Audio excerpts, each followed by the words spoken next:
Hi everybody, it's David from Doctors of Running, and today we have a comparison sub 2. We're going to be looking at the Reebok Forever Float Ride Energy 4.0 and comparing it with the Reebok Float Ride Energy X. There are some pretty key differences and similarities to these shoes. Both shoes use the Float Ride Energy midsole. I believe it's a TPU midsole, very resilient. Has a little bit of a bounce to it, but one of those foams that are very good for training and just logging long miles. Some of the big differences that do come into play are the uppers.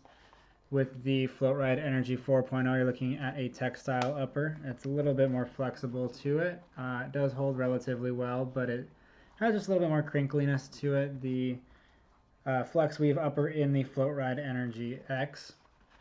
It's a lighter weight mesh, similar to that in the Run Fast.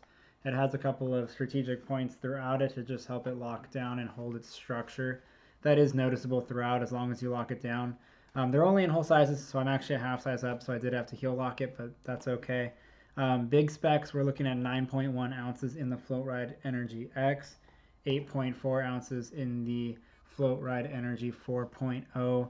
Outsoles are also different. We're looking at a crystal rubber outsole here in the Float Ride Energy 4.0, and we're looking at a normal rubber outsole in the Float Ride Energy X. And so the Float Ride Energy X is definitely geared for a little bit more performance. It does have a carbon plate in the forefoot. Really ideal shoe for long runs for me. It feels like it has a little bit higher stack on it. I don't have confirmation on that, but the shoe has a nice rocker to it. It's very balanced. The heel is still beveled, but you have that forefoot rigidity up front. Gives it a little bit more responsiveness, but a little bit more weight as well.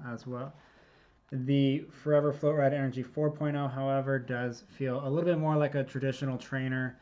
A little bit more balanced throughout. It does have a beveled heel, a little bit more of a flexible forefoot, but there's still some rigidity from that full contact outsole.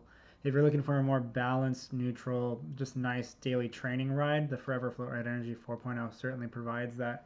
If you want a little bit more snap to the foot, or you don't mind a little bit of extra weight, but you're looking to go long, I think this could be the people's marathon shoe for a lot of people. The Float Ride Energy X, that is. Just has a nice rocker with a good amount of responsiveness through the forefoot, and it just keeps the stride going nicely. I don't think I'd quite reach for it for myself to race with, but I think it's a great option for long runs.